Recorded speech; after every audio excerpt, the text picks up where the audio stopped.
በስመ አብ ወወልድ ወመንፈስ ቅዱስ አሐዱ አምላክ አሜን። ክርስቶስ ተንሥአ እሙታን አሰሮ ለሰይጣን ሰላም ኮነ። ካለመኖር ወደ መኖር አምጥቶ በአርአያውና በመልኩ ሰርቶ ሰው አድርጎ የፈጠረን ዳግመኛም በጥምቀቱ የወለደን የአባቶቻችን የቅዱሳን አምላክ የእኛም አምላካችን ልዑል እግዚአብሔር ስሙ በሰማይ በመላእክት በምድር በአዳም ልጆች አንደበት የከበረና የተመሰገነ ይሁን። አክሊለ ምክህነ የመመኪያችን አክሊል ወቀዳሚተ መድኃኒትነ የድህነታችን መጀመሪያ ወመሰረተ ንጽህነ የንጽህናችን መሰረት ኮነ በማርያም ድንግል በድንግል ማርያም ሆኖልናልና ማኅደረ መለኮት ንጽሕተ ንጹሐን ቅድስት ድንግል ማርያም ስሟ ይክበር ይመስገን። ቅዱሳን መላእክት፣ ቅዱሳን ነቢያት፣ ቅዱሳን ሐዋርያት፣ ቅዱሳን ጻድቃን፣ ቅዱሳን ሰማዕታት ሁሉ እንደየማዕረጋቸው ክብርና ምስጋና ይድረሳቸው። እጅግ የተከበሩ አባታችን መላከ ስብሐት ቆሞስ አባ ገብረ ሥላሴ የዚህ ቤተ ክርስቲያን መምህር እንዲሁም በጸሎት ሕዝቡን የሚመግቡ አባታችን፣ በዝማሬ ያገለገላችሁን ወንድሞቼ ዘማሪያን፣ የሰንበት ትምህርት ቤት አባላትን ጨምሮ ምዕመናንና ምዕመናት፣ በዚህ ቅዱስ ስፍራ የተሰበሰባችሁ ሁላችሁም ቸር በሆነው አምላካችን ፍጹም ሰላምታ ሰላም እላችኋለሁ። እንደምን ዋላችሁ? እንደምን አላችሁ? እንደምን ሰነበታችሁ? እንኳን ለብርሃነ ትንሣኤው በሰላም በጤና አደረሳችሁ። እንግዲህ ያለንበት ወቅት የትንሣኤ ወቅት ነው። በእርግጥ ዛሬ ቅድስት አርሴማ ሰማዕተ ክርስቶስ የሆነችውን የምናስብበት ነው። ብዙ ጊዜ ስለ ቅድስት አርሴማ ተማመረናል ለዚህ መድረክ ላይ። ዛሬ ስለ ነገረ ትንሣኤው ጠለቅ ያለ ጭብጥ ሐሳብ ዘንድ እንለያይ ዘንድ ስለ ትንሣኤው እንማማራለን ማለት ነው። በእርግጥ ስለ ትንሣኤ በልዩ ልዩ መምህራን በልዩ ልዩ ርዕሶች በተለያዩ ቀኖች ስንማማር ሰንብተናል። ቢሆንም ግን የትምህርቱ ሂደት በእያንዳንዱ ስለሚለያይ በደንብ እንድትከታተሉ ከወዲሁ አደራ እላችኋለሁ። መነሻ ርዕሳችን የሚሆነው እግዚአብሔር ከእንቅልፍ እንደሚነቃ ተነሳ በሚል ይሆናል። አብረን እንማማራለን። እግዚአብሔር መንፈስ ቅዱስ ምስጢሩን ጥበቡን ይግለጽልን። ወተንሥአ እግዚአብሔር ከመዘንቃ እምነዋ እግዚአብሔር ከእንቅልፍ እንደሚነቃ ተነሳ ይላል። ማን ተነሳ? ማን ተነሳ? እግዚአብሔር አይደለ? ርዕሳችን ነው። አብረን ነው የምንማማርበት። ቃሉን የተናገረው የአምላክ ልብ የተባለው ቅዱስ ዳዊት ነው። የዳዊት መዝሙር 77 በቅንፍ 78 ቁጥር 65 ላይ የተመዘገበ ኃይለ ቃል ነው። ይህን ቃል ስንመለከተው ልበ አምላክ ዳዊት ብሉይ ኪዳን ላይ ሆኖ ልክ ዕለተ ዓርብ ክርስቶስ ተሰቅሎ የትንሣኤ ዕለት እንደተነሳ አድርጎ በትንቢት በግልጽ ቋንቋ የተናገረው ኃይለ ቃል ነው። ታዲያ ቃሉን ስንመለከተው ጠንከር ያለ ሐሳብ የያዘ ነው። በእርግጥ ብዙ ቀን ሰምታችሁታል፣ ግን ውስጡን ነው ማሳየት የምፈልገው። እግዚአብሔር ከእንቅልፍ እንደሚነቃ ተነሳ ሲል ሰው ተነሳ፣ የሞተ ተነሳ አላለም። ማን ተነሳ ነው የሚለው? እግዚአብሔር ተነሳ ነው የሚለው። አስተውሉ። አሁን እግዚአብሔር ተነሳ ያለበት መሰረታዊ ምክንያት አይሁድ ኢየሱስ ክርስቶስን ሰቅለው ከገደሉባቸው ክሶች መካከል ዋናውና ቀዳሚው ራስን ለምን እግዚአብሔር አደረግክ ብሎ ነው። አስተውሉ። አይሁድ ክርስቶስን ሲከሱት ክሶቹ ብዙዎች ቢሆኑም ዋና ዋናዎቹ ግን ሶስቱ ናቸው። ከሶስቱ አንዱና ቀዳሚው ለምን ራስን እግዚአብሔር አደረግክ ብሎ ነው የከሰሱት። አንተ ሰው ነህ፣ ሰው ስትሆን ለምን ራስን እግዚአብሔር ነኝ ትላለህ? በማለት ከሰው ሰቅለው ገለውታል። እንዘ ሰብእ አንተ ትሬሲ ርእሰከ እግዚአብሔር፣ አንተ ሰው ስትሆን ራስን እግዚአብሔር ታደርጋለህ ብለው ሰቅለው ስለገደሉት አይሁድ እግዚአብሔር አይደለም ብለውታል። ለስሙ ክብር ምስጋና ይግባውና ማለት ነው። ማንን ነው እግዚአብሔር አይደለም ያሉት? ኢየሱስ ክርስቶስን አይደለም? ከክርስቶቹ አንዱ ስለሆነ ልበ አምላክ ዳዊት ደግሞ ሲናገር ምን አለ? አይሁድ እግዚአብሔር አይደለም ብለው ሰቅለው የገደሉትን አይሁድ የገደሉት ራሱን የተነሳ አይደለ? እሱ የተነሳውን ልበ አምላክ ዳዊት ማን ነው አለው? ማን ነው አለው? እግዚአብሔር ነው አለው። አያችሁ፣ እየመሰከረባቸው ነው። አይሁድ እግዚአብሔር አይደለም ብለው ሰቅለው ሲገሉት ልበ አምላክ ዳዊት ደግሞ እናንተ የሰቀላችሁት መቃብር ውስጥ የተቀበረው የተነሳው እሱ ማን ነው አላቸው? እግዚአብሔር ነው አላቸው። ለመልስ ነው ይህንን ቃል የተጠቀመው። ሰው ተነሳ ቢል ኑሮ ብዙ ሰው የሞተ ተነስቷል አይደለ? ወይም ደግሞ የሞተ ተነሳ ቢል ኑሮ አልተገለጠም ነበረ። በግልጽ ቋንቋ ግልጽ አደረገና ማን ተነሳ ነው ያለው? እግዚአብሔር ተነሳ አለ። በእርገቱና በትንሣኤው ላይ በትንሣኤው አርገ እግዚአብሔር በይባቤ ልክ በትንሣኤው እግዚአብሔር ተነሳ እንዳለ ሁሉ በእርገቱም እግዚአብሔር አረገ ነው የሚለው። ማን አረገ?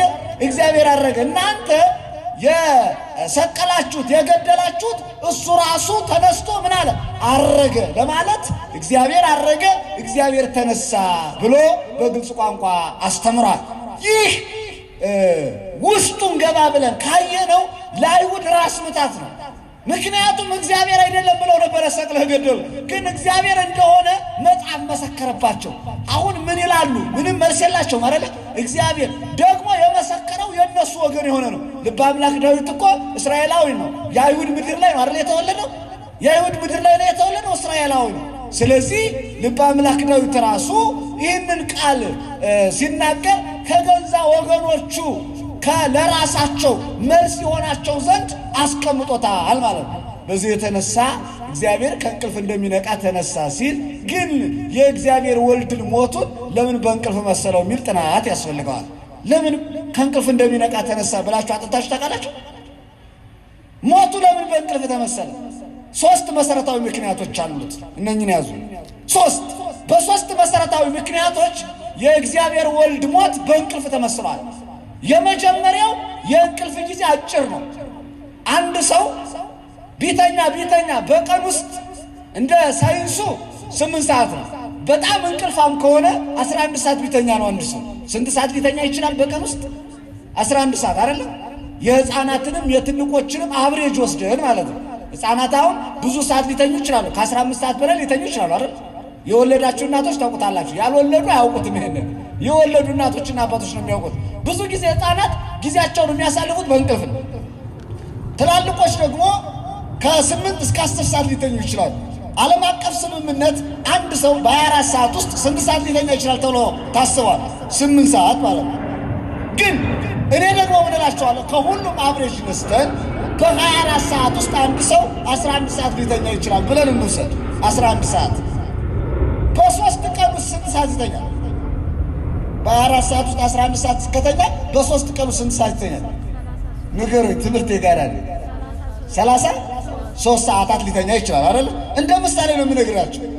ታዲያ ይህ ሰው 33 ሰዓት በ3 ቀን ውስጥ ከተኛ የእንቅልፍ ጊዜው ትንሽ ነው ማለት ነው። በህይወት ያለበት ጊዜ ነው የሚበልጥ። መልካም ከ72 ሰዓታት እኮ ነው 33 ሰዓታት የተኛው። ኢየሱስ ክርስቶስም በሞት ውስጥ የቆየባቸው ሰዓታት 33 ናቸው። የሞቱ ጊዜ አጭር ስለሆነ ነው ሞቱ በእንቅልፍ የተመሰለ ያልኳችሁ። ለዚህ 33 ሰዓት ነው በሞት ውስጥ የቆየው ኢየሱስ ክርስቶስ። መሞት የማይገባው ሞትን ይገለው ዘንድ ሲሞት፣ የሞተውን ዓለም ሊያድን ሲሞት፣ የተቀበረውን ዓለም ከመቃብር ሊያወጣ ወደ መቃብር ሲገባ የሞቱ ጊዜያት የመቃብሩ ጊዜያት የተጠኑ ናቸው። የሞቱ ጊዜ ስንት ሰዓታት አልኳችሁ? ስንት ሰዓታት? ይህንን ያዙት። ለምን 33 ሰዓታት ሆነ ካላችሁ በምድር ላይ እሱ የኖረባቸው ዓመታት ስንት ዓመታት ናቸው? 33 ዓመታት ናቸው አይደል? ዝም ብሎ እንዳይመስላችሁ እያንዳንዷ ቁጥር ዋጋ አላት። 33 ዓመት በምድር ላይ የተመላለሰው ክርስቶስ በሞት እጅና እግሩን ታስሮ ደግሞ መቃብር ውስጥ ለስንት ሰዓታት ቆየ? ለ31 ሰዓታት። በሞት ውስጥ ለስንት ሰዓታት ቆየ? ለ33 ሰዓታት። መቃብር የቆየባቸው ጊዜያት 31 ሰዓታት ናቸው። ምክንያቱም ዓርብ 11 ሰዓት ተቀብሮ እሑድ ሌሊት 6 ሰዓት ስለተነሳ፣ በሞት ውስጥ የቆየባቸው ሰዓታት ግን 33 ናቸው። ሁለት ይጨምራሉ ማለት። አሁን ይህን ጥናት እናጥና። እንደዚህ ያለውን ነገር እንድትይዙ ስለምፈልግ ነው። ለምሳሌ ኢየሱስ ክርስቶስ የሞተው መቼ ነው ብትባሉ ዓርብ ነው አይደል? ቀኑ ዓርብ ነው። ሰዓቱ ስንት ሰዓት ነው? ዓርብ ስንት ሰዓት ነው? 9 ሰዓት አይደል? ዓርብ 9 ሰዓት ቅድስት ነፍሱ ከቅዱስ ሥጋው ስለተለየች ሞተ ብለናል። መሞት የማይገባው ቢሆንም ማለት ነው። ታዲያ ዓርብ ቀኑ ላይ ስንት ሰዓቶች አሉ? 3 ሰዓቶች አሉ አይደል? የፀሐዩ ጊዜ ከ9 እስከ 12 ያለው ሰዓት ስንት ነው? 3 ሰዓት። እንደገና ዓርብ ለቅዳሜ ያደረው ሌሊት አለ፣ የከዋክብት የጨለመው ጊዜ ማለት ስንት ሰዓት ነው? 12 እና 3 ስንት ነው? 15። እንደገና ቅዳሜ ቀኑ አለ ምናከፍልበት ያክፍሎቱ ቀን ማለት ነው። ያ ደግሞ ስንት ሰዓት ነው? ስንት ሰዓት ነው? 12 እና 15 ስንት ነው? አደራችሁ ሂሳብ እንዳይጠፋባችሁ ኳልኩሌት አቀርባለሁ። ኳልኩሌተር ታደርጉ ማለት ነው። ኳልኩሌተር 27 መልካም። ቅዳሜ ለእሑድ ሌሊት ስንት ሰዓት ላይ ነው የተነሳው? ስንት ሰዓት ነው? 6 ሰዓት። መንፈቀ ሌሊት የተነሳ እኩለ ሌሊት ሲሆን ምን እላለሁ? ወደዚህ አላየኋችሁም እያየሁ ነው። እኩለ ሌሊት ሲሆን ምን እላለሁ? እነሳለሁ ይላል። ስንት ሰዓት ነው የተነሳው? ስለዚህ 6 ሰዓት። 6 እና 27 ስንት ነው? 33 ሰዓታት። አስተውሉ። አሁን ኢየሱስ ክርስቶስ በሞት ውስጥ የቆየባቸው ሰዓታት ስንት ሆኑ? ስንት ሆኑ ማለት ነው? 33 ሰዓታት ነው። በቀን ሲቆጠር ግን በሌሊት ሲቆጠር 3 ማለት 3 ሌሊት እንለዋለን አይደል?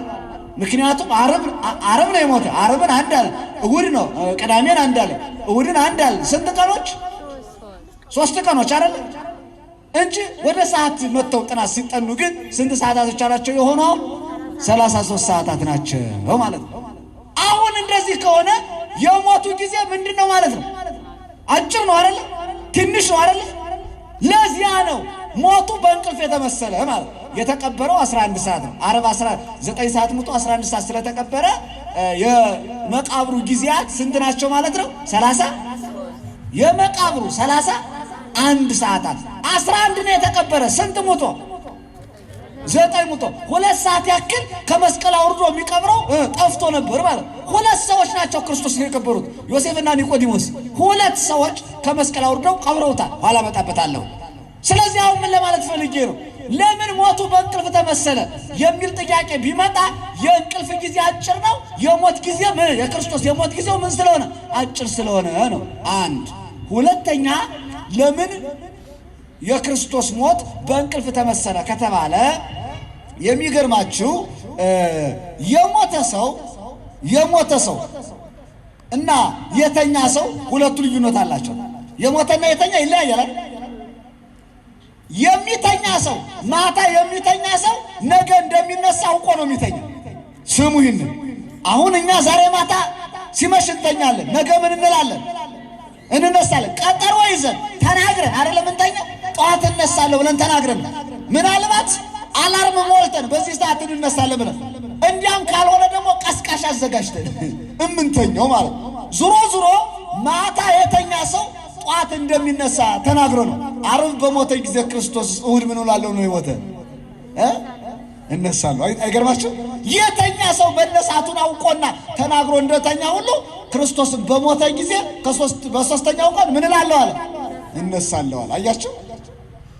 ስለዚህ የተኛ ሰው መነሳቱን አውቆ ተናግሮ እንደተኛ ሁሉ ክርስቶስን በሞተ ጊዜ በሶስተኛው ቀን እነሳለሁ ብሎ ስለተናገረ ሲነሳ ምን ተባለ? መጽሐፍ እንደተናገረ ምን ተብሏል አለ ሉቃስ። ምን አለ? እንደተናገረ ምን ብሏል? ተነስቷል። ምን ብሎ ነው የተናገረ?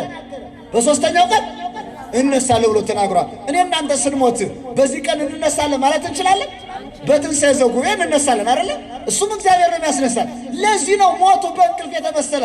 የተኛ ሰው መነሳቱን አውቆ እንደሚነሳ ተናግሮ እንደሚተኛ ሁሉ ክርስቶስም በሞተ ጊዜ መሞቱን ተናግሮ መነሳቱን ገልጦ የሞቱን ጊዜ ቀምሮ ነው። አላርም ስትሞሉ 6 ሰዓት ከሆነ መተኛት የተፈለጋችሁት 6 ሰዓት ሲሆን ትነሳላችሁ አይደል? ክርስቶስም መሞት የፈለገባቸው ጊዜያት 3 ቀኖች ናቸው አይደል? በሶስተኛው ቀን ምን እላለሁ? እነሳለሁ። ለዚህ እኮ ነው ሞቱ በእንቅልፍ የተመሰለ ማለት። መልካም። ሶስተኛ ሞቱ በእንቅልፍ የተመሰለበት ምክንያት ምንድነው ብላችሁ ካጠናችሁ የሞተ ሰው ሬሳ አይደለም፣ በድን አይደለም። ቢቀሰቅሱት ይሰማል አይደል? የሞተ ሰው በድን አይደለም። በድን ነው እንዴ? ይቅርታ፣ የተኛ ሰው ማለት ነው። የተኛ ሰው በድን ነው እንዴ? በድን ነው። ቢቀሰቅሱት ምን ይላል? ይነሳል አይደል? ምክንያቱም የያዘው ምንድነው? እንቅልፍ እንጂ ሞት አላዘው። የሞተ ሰው ብታንከባልሉት አይሰማም።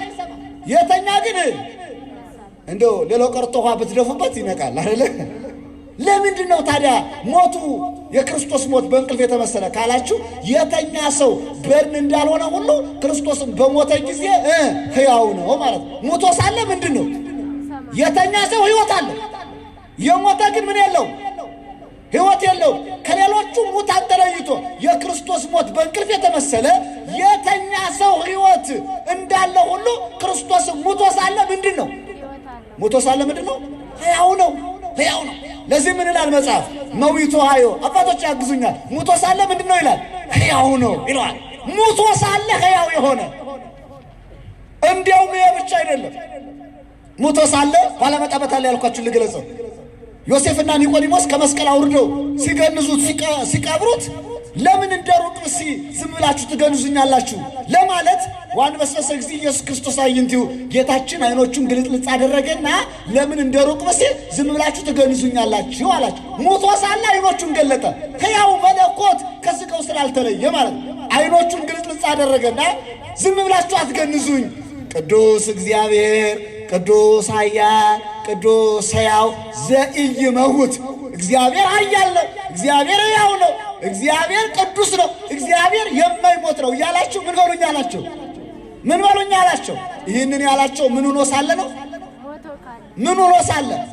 ሙቶ ሳለ። ለዚህ ምን አለ መጽሐፍ? ሙቶ ሳለ ምንድነው አለው? ሕያው ነው። ትምህርተ ሟት የተባለ ቤተክርስቲያናችን መጽሐፍ አለ። መዊቶ ሀዮ ሙቶ ሳለ ሕያው ነው ይላል። ሌላ የሚገርማችሁ አስደናቂ ነገር ልንገራችሁ። ይህንን ሲያወለው መጽሐፍ ቅዱስ እንዴት ክርስቶስ ሙቶ ሕያው ነው የምትሉ ሰዎች ካላችሁ ካልተረዳችሁት ማስረጃ ልጥቀስላችሁ። ሉቃስ 24 ላይ ለሴቶቹ መልአኩ ምን አላቸው? በመቃብሩ ዙሪያ እየዞሩ የክርስቶስን መቃብር ለሚዞሩ ሴቶች መልአኩ ምን አላቸው? እናንተ ሴቶች አትፍሩ፣ ሕያውን ከሙታን መካከል ስለምን ትፈልጉታላችሁ? ማንን አለ? ማንን? ስለዚህ ሙቶ ሳለ ክርስቶስ ምን መሆኑን ይገልጻል? ሕያው መሆኑን ይገልጻል ማለት ነው። ተነስቷል፣ ከዚህ የለም አላቸው። እንደ ሙታን ሙቶ ሊቀር አይደለም፣ እንደ ተቀበሩት ተቀብሮ ሊቀር አይደለም። ስለዚህ ተነስቷል፣ ከዚህ የለም። ሕያውን ከሙታን መካከል ምን አትሆኑት አላቸው? አትፈልጉት አለ።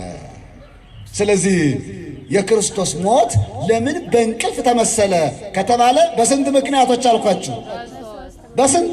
ሁሉም ሰው እኩል መያዝ አለበት። ይሄ አሁን ዘመኑ እየሰማችሁት ከሆነ በማህበራዊ ሚዲያው ብዙ ትላልቅ የምንላቸው ሰዎች እንኳን ነገረ እግዚአብሔር ምስጢረ መለኮትን እያዛቡ ችግር ውስጥ እየከተቱ ነው ቤተክርስቲያኒቱን። ለዚህ እያንዳንዱ ሰው ጥልቅ የሆነ መሰረታዊ ትምህርት በነገረ ክርስቶስ፣ በነገረ ማርያም፣ በምስጢረ ሥላሴ፣ በምስጢረ ሥጋዌ ዙሪያ ክርስቲያኑ ሊኖረው ይገባል። ከዚህ ይህንን ከያዘ አይወዛገብም እና ጥልቅ ነገሮች እንድትዙ ነው። እያንዳንዷ አውድ እያንዳንዷ ፍንጭ ለምን እንደዚህ ተባለ ብሎ ማጥናት፣ መመራመር፣ ካላወቁ መጠየቅ፣ ካወቁ ደግሞ ላላወቀው ማስረዳት ይገባል ማለት። ሁላችንም ለሌሎች መስካሪዎች መሆን ያስፈልጋል። አሁን እግዚአብሔር ለምን ሞቱ በእንቅልፍ ተመሰለ ሲባል በሶስት መሰረታዊ ምክንያቶች አልኳችሁ። የመጀመሪያ የሞቱ ጊዜ ምን ስለሆነ አልኳችሁ? አጭር ስለሆነ። የእንቅልፍ ሰዓት አጭር ነው፣ የሞቱ ሰዓትም አጭር ስለሆነ ሞቱ በእንቅልፍ ተመስሏል። የሞቱ ሰዓታት 33 ሰዓታት ናቸው አልኳችሁ። ሁለተኛ ለምን ሞቱ በእንቅልፍ ተመሰለ ከተባለ ማታ የተኛ ሰው ጧት እንደሚነሳ ተናግሮ እንደሚተኛ ሁሉ ዓርብ ክርስቶስ ሲሞት እሑድ እንደሚነሳ ምን ብሎ ነው? ተናግሮ ነው። ይሄ ሁለተኛ ነው። ሶስተኛ የተኛ ሰው ሬስ አይደለም፣ ሕይወት አለው፣ አንቀላፋ እንጂ። ክርስቶስም በሞተ ጊዜ እንደሌሎቹ ሙታን አይደለም። ምንድነው? ሕያው ነው። ለምን? ነፍሱ እንጂ ከስጋው የተለየች መለኮት ከስጋ ምን ስላላለ ስላልተለየ። እያስተዋላችሁ ነው? መለኮት ከስጋው አልተለየም። ከስጋው ጋር አብሮ መቃብር ወልዷል። ከነፍስ ጋር ደግሞ ወደ ሲኦል ሂዶ ተዋህዶ ነፍስን ማለት ነው አይደለ? ሂዶ በሲኦል ውስጥ ያሉ ነፍሳትን ከምን አውጥቷል? ከሲኦል አውጥቷል። ስለዚህ መለኮት የተዋህደው ስጋ ደግሞ ምንድነው? ሕያው ነው ማለት ነው። አሁን የምንበላው ስጋ የምንጠጣው ደም የእግዚአብሔር ወልድ ስጋውና ደሙ መለኮት የተዋህደው ነው አይደለ? ነፍስ ግን ምን ያለው ነው? ነፍስ ምን ያለው ነው? የተለየ ነው። ታርዷል፣ ቀራንዮ ላይ ተሰውቷል። ነፍስ የተለየው መለኮት የተዋህደውን ስጋ ነው የምንበላው። ያ ስጋ ቅዱስ ስጋ ነው፣ ሕያው ስጋ ነው። ሕያው ስለሆነ ለእኛ ሕይወት ይሆነናል አይደል? ስጋዬን የበላ ደሜን የጠጣ የዘላለም ምን አለው አለ? ሕይወት አለው። ራሱ ሕይወት የሚሆነ ሕያው ስለሆነ ነው። ነፍስ ግን የለው። ይሄንን አስሉበት። የምንበላው ስጋ መለኮት የተዋህደው የክርስቶስ ስጋ የክርስቶስ ደም ነው እንጂ የምንጠጣው ደም መለኮት የተዋህደው የክርስቶስ ደም እንጂ ነፍስ የተለየው ነው። ይሄንን አስሉበት። ስለዚህ መለኮት የተዋህደውን ስጋ መለኮት የተዋህደውን ደም ስንጠጣ ስንበላ መለኮት የተዋህደው ስጋ ሕያው ስለሆነ እኛም በሕይወት እንኖራለን ማለት። ስለዚህ መቃብር ውስጥ ተቀብሮ ሳለ የክርስቶስ ቅዱስ ስጋው መለኮቱ አልተለየውም። ስላልተለየው በድን አይደለም። ምንድነውና? ሕያው ነው ማለት። ሕያው መለኮት ከስጋ ጋር ስላልተለየ ሕያው አምላክ፣ ሕያው ቃል፣ ሕያው የክርስቶስ ስጋ ብለን እናምናለን ማለት። ለዚህ ሞቱ በእንቅልፍ ተመስሏል። ማስረጃ ያደጎ ለስጋ ውስጥ መቃብር ይላል ትምህርተ ዋት የተባለ መጽሐፋችን። የክርስቶስ ስጋው መቃብር ሲቀበር መለኮት ከስጋው ምን አላለም? ምን አላለው? አልተለየውም፣ አልተወውም ይላል። ጥሩ። ከዚህ ቀጥልና ወተንሳ እግዚአብሔር ከመዘንቃ ምኗ ሚልና ወከመ ኃያል ወህዳገ ወይን የወይን ጠጅ ጠጥቶ ስካሩ እንደተወው ሰው ተነሳ ይላል። ደግሞ ማለት ነው የወይን ጠጅ ጠጥቶ ስካሩ እንደተወው ሰው ተነሳ።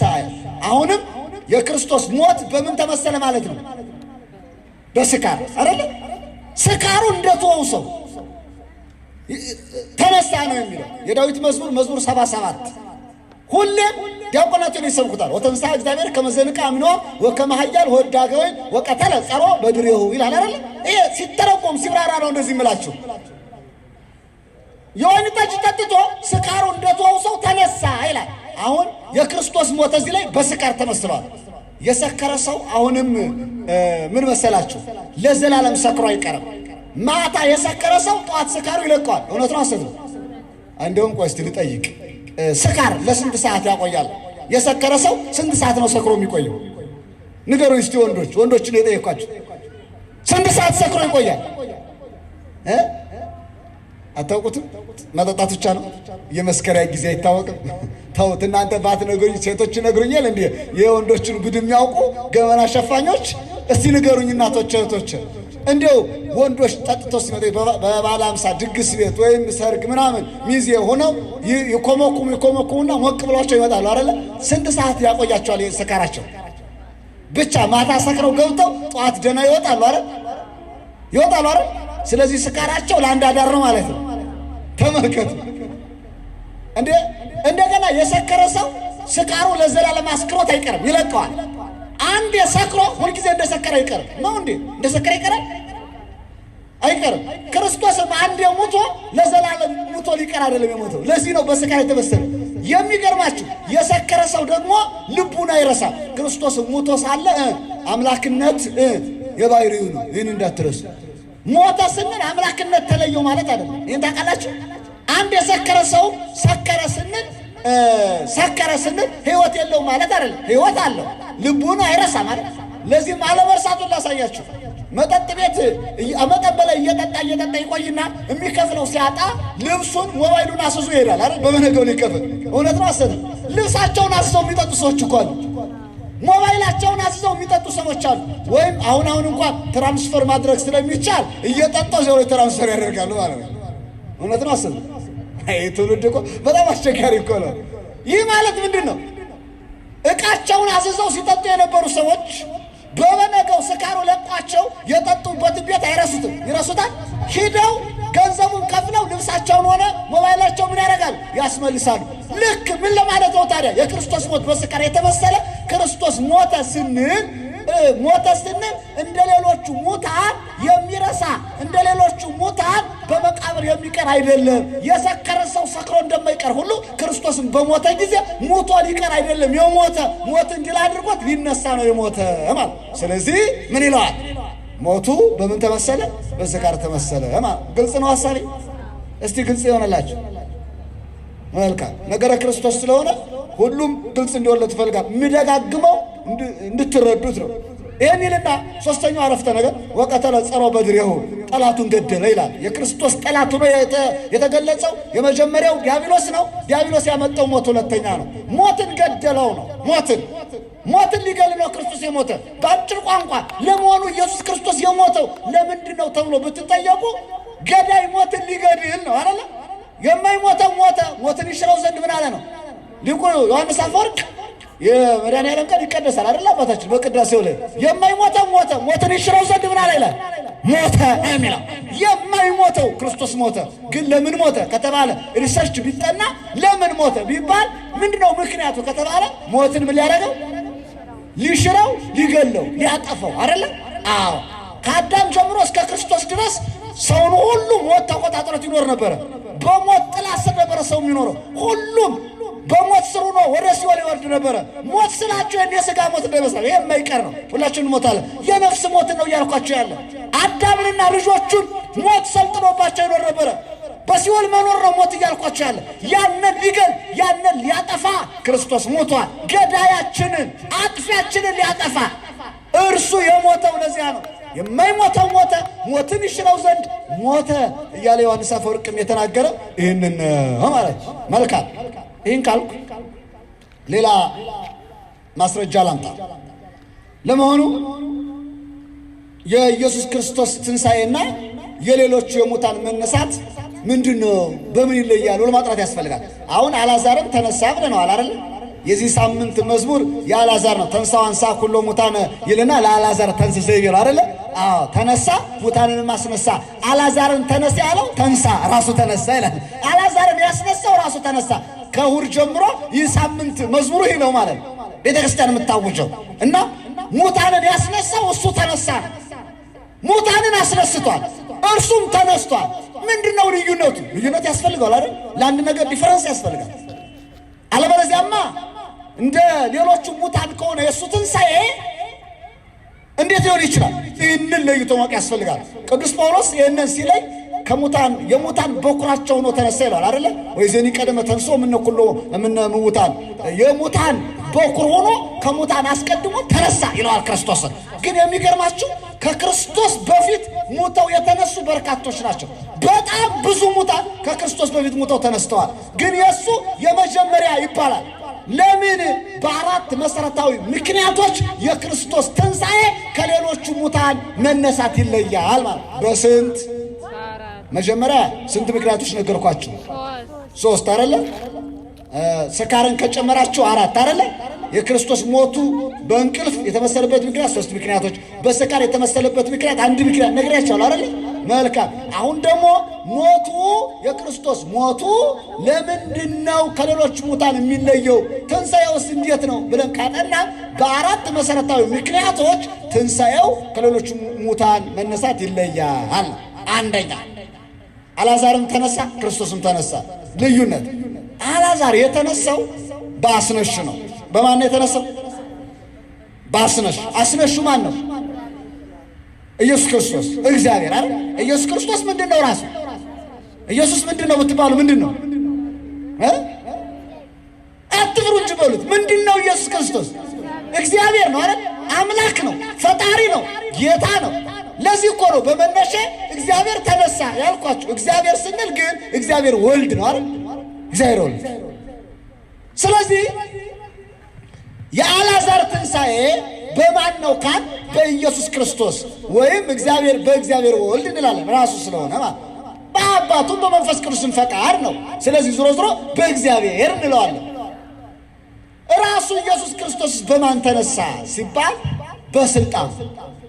አልዓዛር በአስነሽ፣ ክርስቶስ ግን በራሱ ስልጣን አይደለም። ምንድነው የምትሉት? ቅድም ሰላምታ ስንሰጣጥ አስተውላችሁ ከሆነ ክርስቶስ ተንሳ እሙታን፣ ክርስቶስ ከሙታን ተለይቶ ተነሳ። በምን ተነሳ? በምን ተነሳ? ንገሩኛ። በምን? በአብይ ኃይል ወስልጣን። ንገረው እኮ በታላቅ ኃይልና ስልጣን ተነሳ ነው የሚሉ። አልዓዛር በክርስቶስ ተነሳ፣ ክርስቶስ ግን በራሱ ስልጣን፣ በራሱ ስልጣን በራሱ ኃይል ተነሳ ይላል። እግዚአብሔርነቱ አስነስቶታልና እግዚአብሔር አስነሳው የሚልም አለ አይደል? እግዚአብሔርነቱ ስላስነሳው ነው። በአባቱ ፈቃድ፣ በራሱ ፈቃድ፣ በመንፈስ ቅዱስ ፈቃድ ስለተነሳ በራሱ ስልጣን የተነሳ። አንደኛ ልዩነቱ ነው። በአስነሽ መነሳትና በራስ መነሳት ይለያያል አይደል? አንዱ ነው። ሁለተኛው አልዓዛር ከተነሳ በኋላ ተመልሶ ሞቷል። ተመልሶ ሞቷል አልዓዛር ከተነሳ በኋላ። ኢየሱስ ክርስቶስ ግን ተመልሶ ምን አላለም? አልሞተም። አልዓዛር አሁን መቃብር ውስጥ ነው ያለው፣ ፈርሶ በስሶ ወደ አፈርነት ተመልሶ ነው ያለው። ኢየሱስ ክርስቶስ ግን የተነሳው ተመልሶ ላይሞት ነው የተነሳው። መልካም። ሶስተኛ አልዓዛር የተነሳው ከፈረሰ ከበሰበሰ አራቱ የሥጋው ባሕርያት ከተለያዩ በኋላ። መፍረስ መበስበስ ማለት ግልጽ ላድርግላችሁ። ሰው ሞተ ማለት መጀመሪያ ነፍሱ ከአራቱ የሥጋ ባሕርያቱ ትለያለች አይደል? ነፍሱ ስትለይ ምን ይቀራል? እሳት፣ ነፋስ፣ ውሃ፣ መሬት አይደል? አራቱ የሥጋ ባሕርያት። እነኛ አራቱ ባሕርያትም እርስ በርሳቸው ይለያያሉ። እሳቱ ይጠፋል፣ ውሃው ይደርቃል፣ ነፋሱ ይወናል፣ ይተናል። እንደገና ምኑ ይቀራል? አፈሩ ይቀራል። አፈሩ ሲቀር ወደ አፈርነት ምን ይሆናል? ይመለሳል። ሰው ሞተ ማለት ያ ነው፣ የሥጋ ሞት ማለት ነው። ለዚህም አሁን የሞተ ሰው ከሁለት ከሶስት ቀን በኋላ መቃብራቱን ከፍታችሁ ብታዩት ውስጡ ምንድነው የሚርመሰመሰው? ምንድነው የሚርመሰመሰው? ረሳችሁት? እንዲሁ ቁመን ስናይ ስነድ እናምራለን። ውስጡ እኮ ሲታይ ግን ትል እኮ ነው። ላዩ ምናልባት በሚያምር እብነ በረድ አንጸባርቆ ሊሆን ይችላል። ከፍታችሁ ስታዩት ግን ሌላ ነው። ልበ አምላክ ዳዊት ይህን ቀድሞ ስላወቀ እኔ ምንድን ነኝ አለ። እኔ ምንድን ነኝ? ትል ነኝ አለ አይደል? ይገርም እኮ ሰዎች መሞታችሁን አትርሱ። መሞታችን ካረሳን ኃጢአት አንሰራ። ብንሰራም እንኳ ተሳስተን ለንስሐ እንዘጋጃለን። ቤተ ክርስቲያን ያስቀመጠችልን እንቁ አባቶች አሉ። ወደ እነሱ ቀርበን ንስሐ እንገባለን። መሞቱን የረሳ ሰው ዘለዓለም ኃጢአት እየሰራ ነው የሚኖረው። ግን ሞቱን የማይረሳ ሰው ለንስሐ ይዘጋጃል። ይህንን እላቸዋለሁ። ታዲያ አልዓዛር የተነሳው አራቱ የሥጋ ባሕርያቱ ተለያይተው ከፈረሰ ከበሰበሰ በኋላ ነው። ለዚያ እህቶቹ ራሱ ኢየሱስ ክርስቶስ አልዓዛርን ሊያስነሳው ሲሄድ ወደ መቃብሩ መሄድ ሲፈልግ የት ነው የተቀበረው ሲላቸው ከተቀበረ 4 ቀኑ ነው ይሸታል አሉት። አይደለ? በዛ በወንጌሉ እንደተጻፈው ከተቀበረ 4 ቀኑ ነው ይሸታል አሉት። ክርስቶስ የት ነው የተቀበረው ብሎ የጠየቃቸው ማውቁ ነው አይደለም። ምክንያቱም ሰውነቱን ለመግለጽ የት ነው የተቀበረ አላቸው። አምላክነቱን ገልጾ ከመቃብር ምን ያደረገው? አስነሳው ማለት። ኢየሱስ የምንለው ስም ሰውና ምን ስለሆነ? ሰውና አምላክ አይደለ? ከድንግል ማርያም ስለተወለደ ሰው ነው። አባቱ እግዚአብሔር ስለሆነ እግዚአብሔር ነው። እሱም ምንድነው? እግዚአብሔር ነው ማለት። ይህንን መያዝ ያስፈልጋል። ታዲያ የአልዓዛር መነሳት ከመፍረስ ከመበስበስ በኋላ ነው። ክርስቶስ ግን የተነሳው ሳይፈርስ ሳይበሰብስ ነው። አራቱ የሥጋ ባሕርያቱ ምን አላሉ? አልተለያዩ። ምክንያት መለኮት ከአራቱ የሥጋ ባሕርያት ቅድም እንዳልኳችሁ ስላልተለየ፣ መለኮት የተዋሃደው የክርስቶስ ሥጋ አልተለያየ፣ አልፈረሰም፣ አልበሰበሰም። ሳይፈርስ ሳይበሰብስ ነው የተነሳው። መቃብር ውስጥ ተቀምጦ ወጣ እንጂ የመቃብር ሙስና አልገጠመው። ለዚህ ነው ወነሰተ ሙስና በውስተ መቃብር። በመቃብር ውስጥ ሙስና መቃብርን አጠፋ ማለት በመቃብር ውስጥ ያለው የሚታየው የሚርበሰበሰው ነገር አለ አይደል? ያን አልገጠመውም። እሱን አጥፍቶት ነው የወጣ። ለምን ብላችሁ ካጠናችሁ መለኮት የተዋሃደው ቅዱስ ሥጋ ስለሆነ ነው። የአልዓዛር የፈረሰው የበሰበሰው ፍጡር ነው አልዓዛር። የክርስቶስ ግን መለኮት የተዋሃደው ቅዱስ ሥጋ ስለሆነ ነፍሱ እንጂ ከሥጋው የተለየች፣ ሥጋው በመቃብር ውስጥ ተቀምጦ ከመቃብር ወጣ እንጂ ሳይፈርስ ሳይበሰብስ መለኮት የተዋሃደው ቅዱስ ሥጋ ስለሆነ ተነስቷል ማለት። በአጭር ቋንቋ አልዓዛር ፈርሶ በስሶ ተነስቷል። ክርስቶስ ግን ምን ሳይፈርስ ሳይበሰብስ ተነስቷል ነው። ስንት ምክንያቶች? ስንት? አሁን ስንት ነገርኳችሁ? አንደኛ አንደኛ በምን ይለያል አልኳችሁ? የአልዓዛርና የክርስቶስ ትንሣኤ ኮምፓራቲቭ ቲዮሎጂ የምትሉት እኮ ነው። የአልዓዛርና የክርስቶስን ትንሣኤ ስንለየው ማለት ነው። አልዓዛር የተነሳው ምን ከሆነ በኋላ ነው? ከበሰበሰ በኋላ። ክርስቶስ ሳይፈርስ ሳይበሰብስ። አልዓዛር ከተነሳ በኋላ ተመልሶ ምን ሆኗል? ሞቷል። ክርስቶስ ግን ተመልሶ አልሞተም። አልዓዛር የተነሳው በማን ነው? በአስነሽ በክርስቶስ። ክርስቶስ ግን የተነሳው በራሱ ስልጣን ነው። ለዚህም የሚገርማችሁ የአልዓዛር መነሳት ለቤተሰቦቹ ደስታ ሆኗል። የዓለምን ችግር ግን አልፈታም። ፈቷል። የክርስቶስ ትንሣኤ ግን የዓለምን ችግር ፈቷል። ክርስቶስ ተንሥአ እሙታን ይልና በአብያይሎ ስልጣን ካለ በኋላ አሰሮ ለሰይጣን፣ ሰይጣንን ምን ብሎታል? አስሮታል። የክርስቶስ ትንሣኤ ሰይጣን የታሰረበት ነው። የአልዓዛር ትንሣኤ ግን ለነ ማርታ ደስታ ነው አይደል? የክርስቶስ ትንሣኤ ሰይጣን ታስሮ አሰሮ ለሰይጣን አጋዞ ለአዳም፣ አዳም ነፃ የወጣበት፣ አዳምና ልጆቹ ነፃ ወጥተዋል። ልዩ ነው ያልኳችሁ ለዚያ ነው። ከዚያስ አጋዞ ለአዳም ይልና እሚዜሰ ኮነ ፍስሐ ወሰላም፣ ከዛሬ ጀምሮ ደስታና ሰላም ሆነ ይለዋል። ሰላም ነሹ ዲያብሎስ ስለታሰረ፣ ነፃነት የሚያሳጣው ዲያብሎስ ስለታሰረ አዳም ከነ ልጆቹ ነፃ ወጥቶ ሰላም ያጣችው ዓለም ሰላም አግኝታ፣ ደስታ የራቃት ዓለም ደስታ አግኝታ የታየችው በክርስቶስ ደም ታጥራ ክርስቶስ ሲነሳ ነው አይደለ? ወምድርኒ ትገብር ፋሲካ ታጥራ በደመ ክርስቶስ፣ ምድር በክርስቶስ ደም ታጥራ ደስታ ታደርጋለች ይችላል። ስለዚህ የክርስቶስ ትንሣኤ የዓለም ደስታ ነው። የአልዓዛር ትንሣኤ ግን የእህቶቹና የቤተሰቦቹ ደስታ ነው። ለእኛ ደግሞ ታምራት ነው። የክርስቶስ ትንሣኤ ለዲያብሎስ እስር ቤት ነው፣ እስራት ነው። የአልዓዛር መነሳት ግን ሰይጣንን አላሰረም አይደል?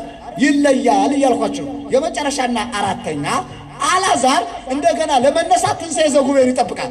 እንደገና ለመነሳት በትንሣኤ ዘጉባኤ ለመነሳት ይጠብቃል። እኛስ በትንሣኤ ዘጉባኤ አይደል የምንነሳው? እኛም በትንሣኤ ዘጉባኤ ነው አይደል የምንነሳው? ገና በምጽአት እንነሳለን ነው። ያኔ አብሮ እንደኛ ይነሳል አልዓዛር። ክርስቶስ ግን ራሱ ምናችን ነው?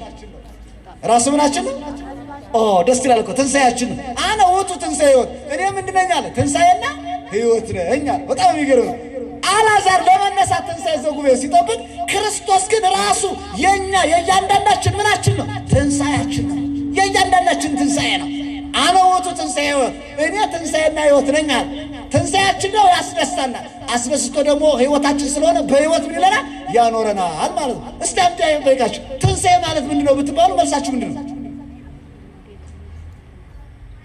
ኢራቅስ የተባለ ሊቅ አባቶች ይነግሩኛል። ትንሣኤ ቢል ዛሎ ሕይወት እምድኅረ ሞት ይላል። ኢራቅስ ማለት ትንሣኤ ማለት ከሞት በኋላ ያለ ምንድን ነው ይለዋል? ሕይወት ነው አለ። በቃ ለዚህ እኔ ትንሣኤና ሕይወት ነው ያለውን ነው ኢራቅስ ሲተረጉመው። አንድ ሰው ሙቶ ከተነሳ በኋላ አሁን በምድር ላይ ተመልሶ ይሞታል። ክርስቶስ ግን ከተነሳ በኋላ ሞትን ገሎት ስለተነሳ በምጽአት ሙታንን ሁሉ ያስነሳቸዋል። እሱ አስነስቶ ትንሣኤያችን ይሆናል። ካስነሳን በኋላ ደግሞ በሕይወት ያኖረናል። እርሱ ጋር በሕይወት እንኖራለን። ይህን ሲገልጥ ኢራቅሊስ የተባለው ሊቅ በሃይማኖት አበው ትንሣኤ ብሂል ዘሃሎ ሕይወት እምድኅረ ሞት፣ ትንሣኤ ማለት ከሞት በኋላ ያለ ሕይወት ነው አለ። እስቲ በሉት ትንሣኤ ማለት በሉ ከሞት በኋላ ያለ ሕይወት ነው። በመብርሃን እንዳትረሱት ይህን ቃል እስከምትሞቱ ድረስ። ሰው ሲሞትባችሁ ይህንን አስቡት። አሁን ሰው ሲሞትበት ሰው እየየየያል መከራ ያዙን ልቀቁ ነው የሚል አይደለም እንዴ? የሞተ ሰው እኮ ይነሳል። ከትንሣኤ በኋላ ደግሞ ምን አለ? ሕይወት አለ እኮ። ክርስቲያኖች ይህንን አምነው መኖር ያስፈልጋል። ስለዚህ የክርስቶስ ትንሣኤ በስንት ነገር ይለያል አልኳችሁ? በአራት አይደለም። አልዓዛር የተነሳው በአስነሽ ነው። ክርስቶስ የተነሳው በስልጣኑ ነው። አልዓዛር የተነሳው ከበሰበሰ በኋላ ነው። ክርስቶስ የተነሳው ሳይፈርስ ሳይበሰብስ ነው። ምክንያት ስጋውን መለኮት ስለተዋህደው ስላልተለየው አልዓዛር ከተነሳ በኋላ ተመልሶ ሞቷል። ክርስቶስ ግን ራሱ ምናችን ነው? ራሱ ትንሣኤያችን ስለሆነ ከተነሳ በኋላ ተመልሶ አልሞተም።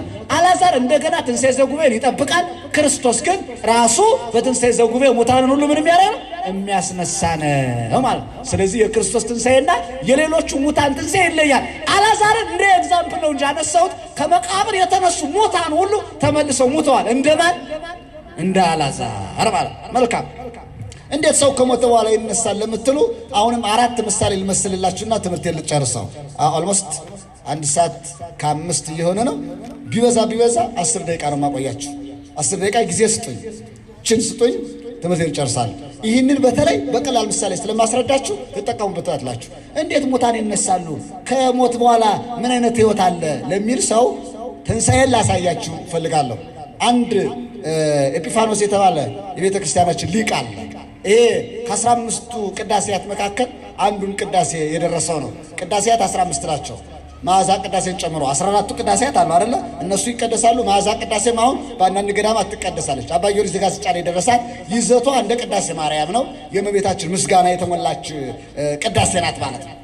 በይዘት እጅግ ጠለቅ ያለች ስትሆንም በስፋት ግን አጭር ናት። እናም መዓዛ ቅዳሴ አለች 15 ስላችሁ እንዴት የሚል ጥያቄ እንዳይፈጠር ነው። እኛ 14 ነው የለመድነው እንዳትሉኝ ነው ይህንን ደምድሜ ገለጽ አድርጌ የምነግራችሁ። እና ከ15ቱ ቅዳሴዎች መካከል ቅዳሴ ኤጲፋኖስ የሚል አለ። በጣም በሚያስደንቅ መልኩ የክረምቱን አሁን የደመናውን የመብረቁን የነጎድጓዱን የውሃውን ሙላት የበረዱን የመብረቁን ያንን በሙሉ እጅግ በሚያስደንቅ መልኩ እግዚአብሔር እንዴት አድርጎ እንደፈጠረው ያጠና የቤተክርስቲያናችን ሊቅ ነው። ቅዳሴውን ቀስ ብላችሁ ስታነቁት ያ ነው የሚገልጽላችሁ። ጠንካራ አንባቢ ቀዳሴ ሲቀድስ ስትሰሙት አይምሮን በጣም ያስደስታል። በለሰለሰ ድምፅ በሚያምር ቅላጼ ሲያነበው ስትሰሙ ይደንቃል አይደለ? ኤጲፋኒዎስ ቅዳሴ ማለት ነው። ይሄ ኤጲፋኒዎስ የተባለው ሊቅ ብዙ መጻሕፍቶችን ደርሷል። ይሄን በቅዳሴ አንድ ደርሷል። አክሲማሮስ የተባለው የሥነ ፍጥረት የምርምር መጽሐፍም የጻፈው የደረሰው እሱ ነው። እንደገና ከሰለስቱ ምዕት አባቶቻችን ሊቃውንት መካከል ሃይማኖተ አበው ከጻፉት ማለት ነው። ከሃይማኖተ አበው መካከል የኤጲፋኒዎስ መጽሐፍ አለ። ሃይማኖተ አበው ታትሞ መጻሕፍተ ሊቃውንት ከምንላቸው ማለት ነው የኤጲፋኒዎስ መጽሐፍ አለ። በዚህ በሃይማኖተ አበው ላይ የተናገረውን ነው 3 ምሳሌ የምነግራችሁ። የእሱን 3 አንድ ደግሞ የቅዱስ ጳውሎስን ብዬ ጨርሳለሁ። ምን ይላል መሰላችሁ? አንተ ሰው ይላል ስጠይቅ ሙታን አይነሱም ብለህ የምታምን ከሆነ የራስ ፀጉርን ተመልከት አለ። ፀጉርን ትላጨዋለህ። ፀጉርን መላጨት የመሞት ምሳሌ ነው። እንደገና የተላጨው ፀጉር ተመልሶ ምን ይሆናል? ይበቅላል። ፀጉር መብቀሉ የምን ምሳሌ ነው? የመነሳት ምሳሌ ነው አለ። አያችሁ? አሁን ፀጉራችሁን ትላጩታላችሁ አይደል? የተላጨው ፀጉራችን ይበቅላል አይበቅልም? ሰው ይሞታል። የሞተ ሰው እንደሞተ ይቀራል። ምን ይሆናል ማለት ነው? የተላጨ ፀጉር እንደሚበቅል ሁሉ እንደሚያድግ ሁሉ የሞተ ሰው ተነስቶ ይታያል። ይሄንን ይላል። እዚህ ላይ በጣም የሚደንቀው በአንድ ራስ ላይ ነጭና ጥቁር ጠጉሮች አሉ አይደል? ነጩና ጥቁር ጠጉሮች ሲላጩ ነጩ ሲላጭ ነጭ ከነበረ ሲበቅል ምን ነው የሚበቅለው? ነጭ ነው የሚበቅለው። ጥቁሩ ሲላጭ ጥቁር ከነበረ ሲበቅል ምን ነው የሚበቅለው? ጥቁር ነው የሚበቅለው። እያንዳንዳቸው በአንድ ራስ ላይ ያሉት ነጭና ጥቁር ጠጉሮች ሲላጩ የነበሩትን መልክ ይዘው ሲበቅሉ ያንን ይዘው ይበቅላሉ፣ ያድጋሉ ማለት ነው። ልክ እንደዚህ በአንድ መቃብር ውስጥ ኃጥአንና ጻድቃን ሊቀበሩ ይችላሉ። ሲነሱ ኃጥኡ የራሱን ስራ ጻድቁም የራሱን ስራ ይዞ ምን ይላል? ይነሳል ይላል። ግልጽ ነው። እዚህ ላይ መላጣዎችን አያካትትም፣ ጠጉር የሌላቸውም ማለት ነው አይደለም። ዊግ ቀጣዮችንም አያካትትም። ዊግ ያድጋል ወይስ ይበቅላል ወይስ ይተከላል? እስቲ ዊግ ተካዮች ንገሩኝ። ይተከላል አይደለም? ስለሚተከል አይበቅልም። ስለዚህ ምን ሊሆን አይችልም? ምሳሌ ሊሆን አይችልም። መላጣነት ደግሞ ምን የለም? ምን የለም? ጠጉር የለም አይደል? ስለዚህ አሁን ጠጉር ያላቸውን ሰዎች ነው አንስቶ የተናገረው ማለት ኤጲፋኒዎስ። የጠጉር መላጨት የመሞት ምሳሌ፣ የጠጉር መብቀል ማደግ የምን ምሳሌ? የመነሳት ምሳሌ። አንድ ሁለተኛ ከጥፍር ተማር ይላል። ጥፍርን ትቆረጠዋለህ። ጥፍርን ስትቆረጠው እንደተቆረጥከው አይቀርም፣ ተመልሶ ጥፍር ይበቅላል፣ ያድጋል። ጥፍር መቆረጥ የመሞት ምሳሌ፣ ጥፍር መብቀሉ ማደጉ የምን ምሳሌ? የመነሳት የትንሣኤ ምሳሌ ነው አለ። ይህን ቃል በኋላ ከፍ አደረገውና በሶስተኛ ደረጃ ፀሐይን ተመልከታለ። ፀሐይ ማታ ትገባለች። ማታ መግባቷ የመሞት ምሳሌ ነው። ጠዋት ደግሞ ምን ትሆናለች? እንደገባች አትቀርም። ጠዋት ምን ትሆናለች? አትወጣም። በሰሚት ፀሐይ ሰሚት ነው የሚባለው አካባቢ ፀሐይ አትወጣም በሰፈ ማታ ሳትገባም ማታ መግባቷ የምን ምሳሌ ነው? እሺ ጠዋት መውጣቷስ የመነሳት ምሳሌ። ታዲያ ይህንን እያየን የሙታንን መነሳት ለምን ሰዎች ይጠራጠራሉ? አታልቅሱ ክርስቲያኖች፣ ሰው ሲሞትባችሁ ምናልባት ማልቀስ በሚገባው ሰዓት የተፈቀደውን አልቅሱ እንጂ ጸሎት መጸለይ። ሙታን እንደሞቱ አይቀሩም፣ ይነሳል። ፀሐይ እንደወጣች አትቀርም፣ ትገባለች። እንደገባችም አትቀርም፣ ምን ትሆናለች? ትወጣለች። ሰው እንደተወለደ አይቀርም፣ ይሞታል። እንደሞተ አይቀርም፣ እንደገና ተመልሶ ይነሳል። ይሄ ነው። ሌላው አራተኛ ምሳሌ ይሄ በቅርብ የምታገኙት ነው። ቅዱስ ጳውሎስ ለቆሮንቶስ ክርስቲያኖች በምዕራፍ 15 ላይ አንደኛ ቆሮንቶስ ማለት ነው ሙታንን በዘር መስሎ አስተምሯል አይደል? ይሄ መጽሐፍ ቅዱስ ላይ ያለ ነው። ገበሬ ዘር ይዘራል አለ። የዘራው ዘር በአፈር ይቀበራል። አፈር ውስጥ ተቀብሮ ፈርሶ በስሶ እንደገና ይበቅልና ያድግና ያፈራል አለ አይደል? ሰውም ይሞታል፣ ይቀበራል። አፈር ውስጥ ፈርሶ በስብሶ እንደገና ተመልሶ ምን ይሆናል? ይነሳል ይላል። ዘር ይዘራል፣ በአፈር ይለብሳል፣ ይቀበራል፣ ይበቅላል፣ ያድጋል። ሰው ይወለዳል፣ ያድጋል፣ ይሞታል፣ ይቀበራል፣ ይፈርሳል፣ ይበሰብሳል። ተመልሶ ምን ይሆናል? ዘሩ እንደሚበቅል ሁሉ ተመልሶ ምን ይሆናል? ተመልሶ ይነሳል።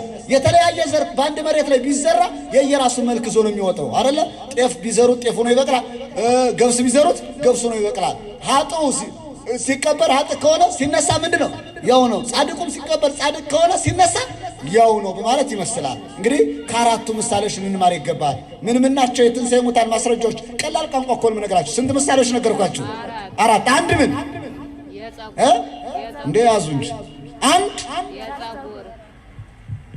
ወይ ግላምጣ እንዴ አንድ ምን ጸጉር፣ ሁለት ሶስት ፀሐይ፣ አራት ዘር።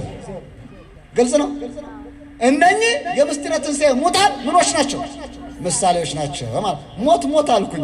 ምን ነው አበዛው? ሞት አትፍሩ፣ ይዛችሁ የትንሣኤ ሰሞን ሞት ምን ጊዜም መነገር አይቀርም። እስቲ ጥያቄ ልጠይቃችሁ። የሥጋ ሞትን የምትወዱ ሰዎች፣ እኔ በየመድረኩ ስጠይቅ ነው የሰነበትኩ ይሄን ሰሞኑን። እስቲ የሥጋ ሞትን የምትወዱ ሰዎች አሳዩኝ። የሥጋ ሞትን አንዳንድ ልጆች እየወጡ ነው፣ ኑሮ መሯቸዋል ማለት ነው። እስቲ ትንሣኤን የምትወዱ የሚጠላለ እንዴ? ትንሣኤ እንዴ? ሰንበት ተማሪዎችም ትንሣኤን ብቻ ነው የሚወዱ እንዴ? ሁላችሁም ካልሞታችሁ አትነሱ። ለመነሳት ምን ያስፈልጋል? ምን ያስፈልጋል? ታዲያ በየት አልፈን ነው ሞትን ጠልተን ትንሣኤን የወደድን? ይቻላል እንዴ? ትንሣኤን መውደድ የሚችል ማንን የወደደ ሰው ነው? ሞትን። አልዓዛር ተነሳ ምን ካለ በኋላ? ከሞተ በኋላ። ትንሣኤ ማለት ከሞት በኋላ ያለ ሕይወት አልኳቸው አይደል? ታዲያ ትንሣኤ ለማግኘት ምን ያስፈልጋል? መሞት ያስፈልጋል። እና ሞትን ጠልቶ ትንሣኤን ወዶ ይቻላል? ቅድም ሞትን የወደዳችሁ ሰዎች ትክክለኞች ናቸው። ሌላው በአቋራጭ ማደግ የሚፈልግ ነው። አይሆንም። በአቋራጭ አይቻልም። ከሞት ክትነሳለህ፣ ሳትሞት መነሳት አትችልም እያልኳችሁ።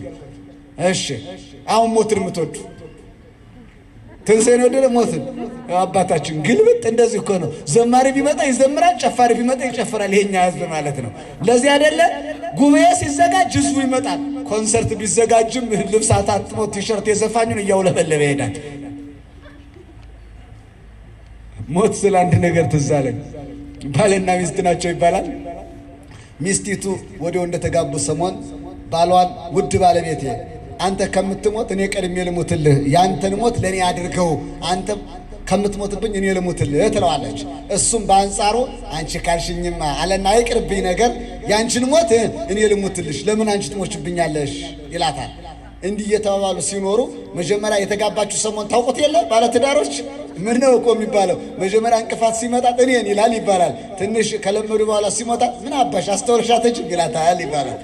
ሰው በነበረበት አይቀጥልም። ግን ሁሌም በነበራችሁ ቀጥሉ።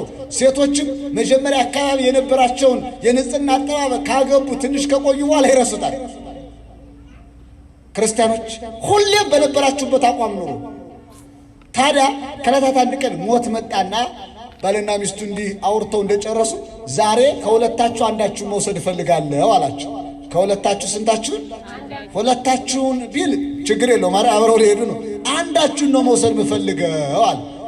እንዲህ ሲል ሴቷ ባሏን እንደለመደው ካንቺ በፊት እኔ ልሙት ይላል ብላ ትክ ብላ ብታየው አንገቱን ደፍቶ ዝም አለ ሰውዬ። እሱም ደግሞ አይኑን ሰረቅ እያደረገ እኔን ውሰድ ትላለች ብሎ ቢያያት እርሷም እንዲህ እፍር እያለች ዝም አለች። ብዙ ሰው የሚናገረውን አይሆንም ይሆናል።